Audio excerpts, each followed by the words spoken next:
Como que a gente exclui? Eu sempre cito exemplos de exclusão quando você nega, né? Eu não quero mais que você seja meu pai, eu não aceito que você é meu irmão. Essa negação é uma exclusão. Mas também tem a exclusão inconsciente, como por exemplo uma mulher que perde um filho e nem sabe que foi um aborto, foi só uma menstruação.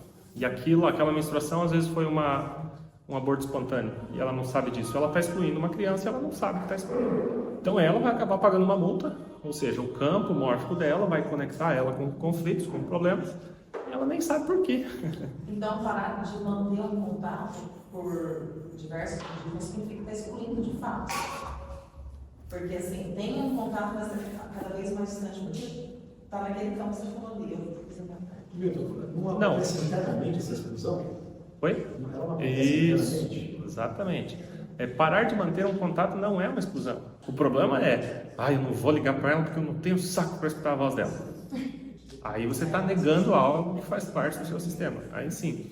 Então, uma exclusão não necessariamente é uma exclusão da pessoa, mas pode ser de questões que você tem com ela que fazem isso. A solução disso significa que você tem que ir lá e abraçar essa pessoa? Eu vou dar um exemplo que é um pouco mais gritante aqui, um pouco mais típico, né? Por exemplo, quando você termina um relacionamento, você olha para aquela pessoa e fala assim, vai para a ponte que caiu, né?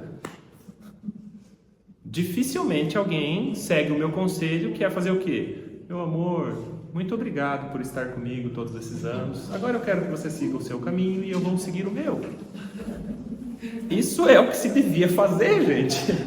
Mas eu sei que não é isso que se faz. O que se faz normalmente? Soma da minha vida, sai da minha frente, eu não quero mais te ver. Então, nesse momento, você promove uma exclusão. E aí vem um ponto que eu quero compartilhar com vocês.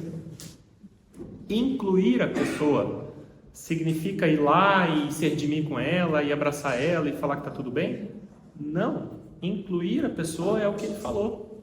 Incluir a pessoa é resolver isso aqui dentro. Só que aí também tem um grande complicador que eu percebo. Porque a grande maioria das pessoas acredita que incluiu, porque fez isso só aqui, no campo consciência, mas não fez no campo sentimento. Aqui dentro está mal resolvido ainda. E aí não vai ajudar em nada. O teu campo mórfico vai continuar vibrando naquela... E aí você vai continuar atraindo problemas, atraindo conflitos para a sua vida. Então, um grande segredo é trabalhar isso no campo emocional. Como é que você sabe quando você trabalhou no campo emocional? Quando você encontra a pessoa e fica em paz. Quando você vê a pessoa e não te altera os sentimentos. Normalmente, quando você tem um conflitinho ainda com uma pessoa e você vê aquela pessoa, você fala, ai meu Deus, você já entra num estado emocional alterado. Não sei se essa situação entraria nesse caso. Mas, por exemplo, a mãe e o pai rejeitaram o filho a vida toda. Excluíram o filho a vida toda. Mas tinha um caçula que era o acolhido. Aí esse filho morre. Qual deles? O acolhido ou o excluído? O acolhido. O acolhido. Agora, começa a vir uma cobrança dos pais para que o excluído comece a se aproximar. A dar atenção. Aí o conflito está na mão de quem? O que essa criança tem a ver com isso? Nada. Quem tem que ter tratamento aí é os pais. E normalmente é assim, tá? Eu atendo muitos casos aqui de criança que eu percebo logo no primeiro atendimento que a questão não é da criança, a questão é dos pais. Para falar bem a verdade, ser mais de 90% é assim. Mas o que esse excluído faz? Acolhe o pai e a mãe, dá atenção? Depende da idade. Qual é a idade dele? 42. Acho que você já entendeu, né? Então, tipo, não é uma escolha, não tem obrigação de... Nenhuma. Um outro movimento muito importante. Ó, aqui eu vou dar um segredinho que eu conto só no curso, tá? Quem está fazendo o curso talvez já escutou isso. Quem não está fazendo o curso vai ter um segredinho do curso. O grande segredo para você ter uma vida realmente mais consciente, uma vida melhor, é você ter o desprendimento dos pais. O que acontece? Normalmente, imagina que aqui dentro da minha mão tem duas pessoas. Imagina que eu estou dentro de um sistema. Quem é o meu sistema? Familiar. Então, dentro desse sistema está meu pai e minha mãe. Depois nasci eu. Então, eu estou aqui dentro, ok? Eu fico aqui dentro, inclusive no início, na minha infância, quando bebê, eu não estou pronto para olhar para a vida. Olha aquele cartaz ali. Para onde aquele boneco que está ali na frente está olhando? Para trás ou para frente? Para frente. Eu, bebê, não tenho condições de olhar para frente. Então, eu olho para quem? Para minha fonte de vida. Isso me conecta mais ainda com eles, meu pai e minha mãe. Isso faz com que nós tenhamos, inclusive, aquela imagem dos pais de heróis. Uau, minha mãe traz alimento para mim. Uau, meu papai me protege. E isso faz com que crie uma intensidade, se fecha mais ainda o círculo do teu sistema. Só que de acordo com que os dias vão passando, você começa a dar uma espiadinha pro lado. Você não quer mais ficar olhando para papai e mamãe. Você quer começar a descobrir o que tem no mundo. E quando você encerra um dos primeiros grandes ciclos, ou melhor, o segundo grande ciclo da sua vida, que é 15, 16, 17, 18 anos, é onde você sai do sistema. Isso significa que você vai ser um excluído? Não, isso significa que você só se afasta. É bem diferente de exclusão. Então você se afasta do seu sistema para quê? Para gerar um novo sistema. O caso da tua irmã que você falou antes. Se ela permanece aqui, você vai ter 40 anos e você ainda vai ser uma criança. Por isso que muitas pessoas têm atitudes infantis, porque elas ainda estão vinculadas ao sistema papai e mamãe. Não, tipo assim, as irmãs casadas. Então, quando você se afasta, você cria o teu próprio sistema. E aí você continua. Ó, aqui você só está olhando para frente. Então, se essa pessoa tem 40 e poucos anos e ainda está olhando para trás, aqui preocupado com o que o pai e a mãe que me excluiu vão fazer. Cara, eu vou cuidar da minha vida. Tchau para vocês. É isso, inclusive, que faz a grande maioria, gente, mais uma vez, como terapeuta, eu percebo que grandes conflitos conjugais, quem tem conflitos conjugais ou quem tem dificuldades em ter um relacionamento, vocês têm porque vocês ainda estão amarrados ao sistema. Vocês têm que se libertar do sistema. O que significa isso? Eu saio daqui, eu estou disponível. Enquanto eu permaneço aqui dentro, eu não estou disponível. Provavelmente você está casado com teu pai ou casado com a tua mãe, no teu campo mórfico, tá? Não estou falando fisicamente. E aí você se liberta. Isso acontece. Eu fiz isso, me casei. É real o que eu estou falando. Minha esposa só não pode ouvir, tá?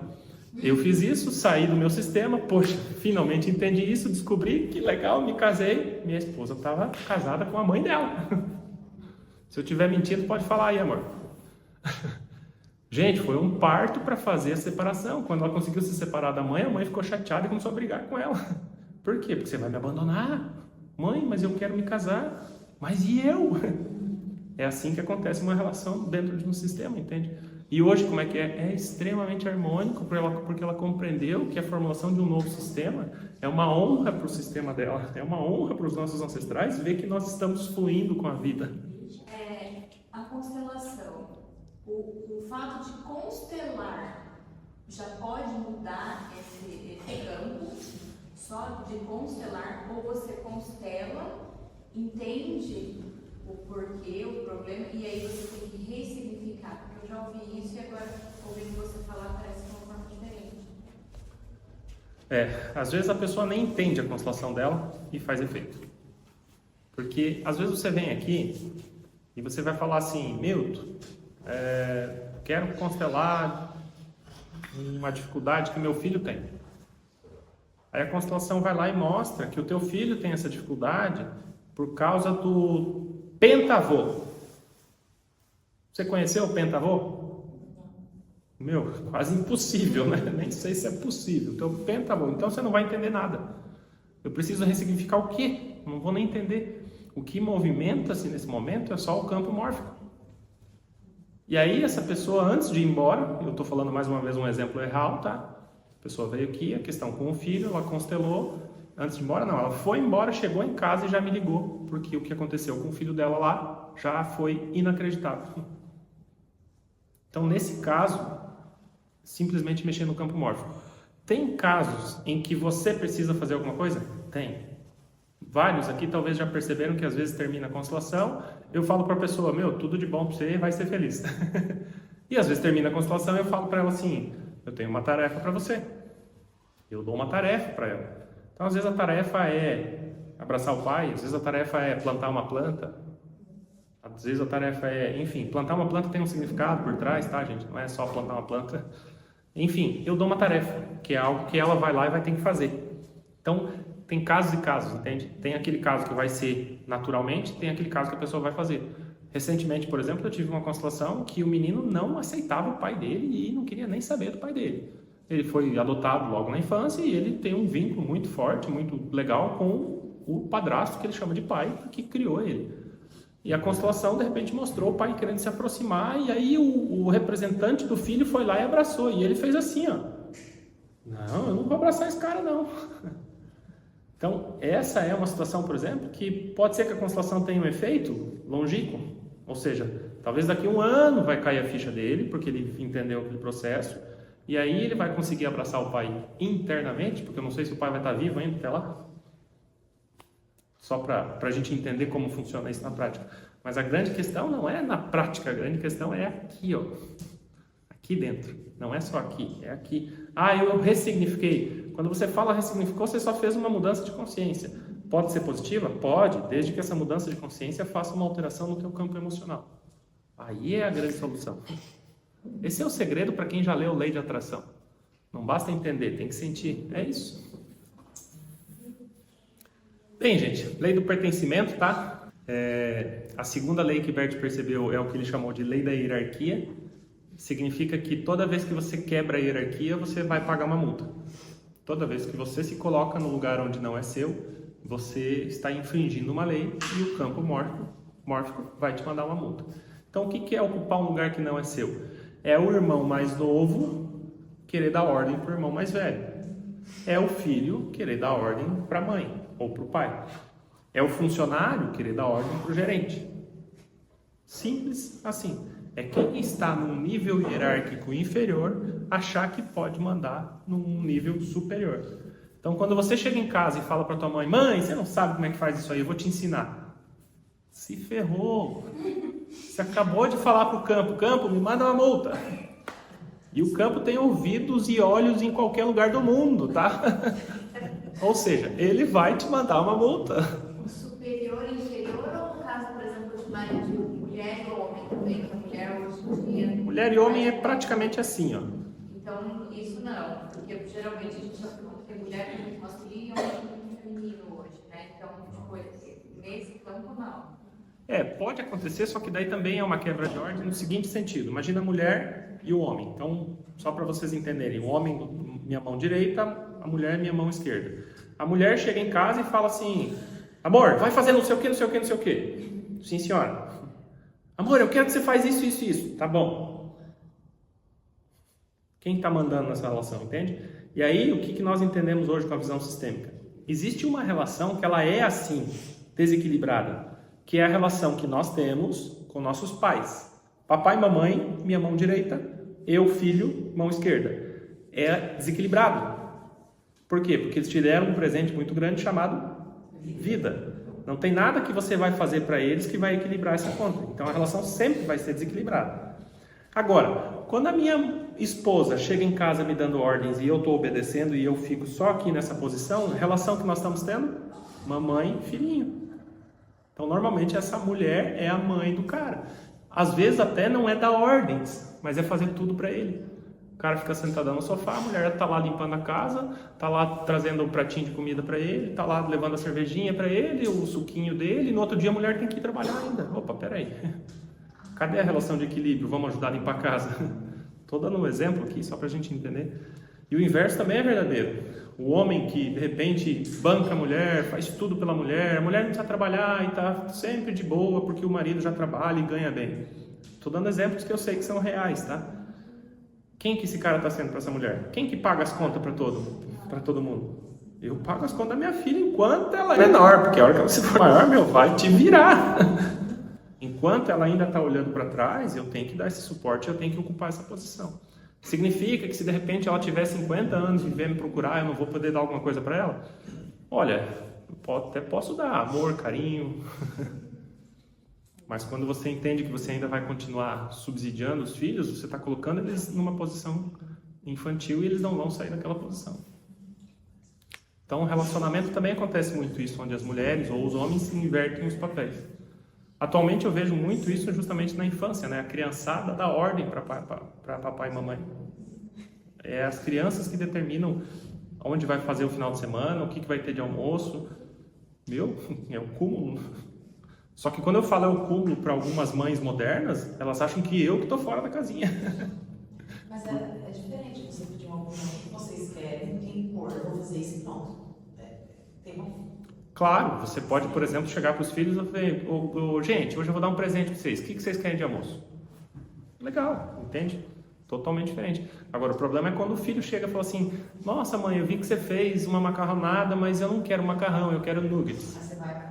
Aí a mãe vai lá e faz o nuggets porque o filho pediu? Não, porque ele está mandando, porque ela está obedecendo. Essa é a quebra de ordem. Ok, gente? Alguma dúvida? Quando eles pedem para fazer exemplar, eu quero comer tal coisa, eu vou lá e faço.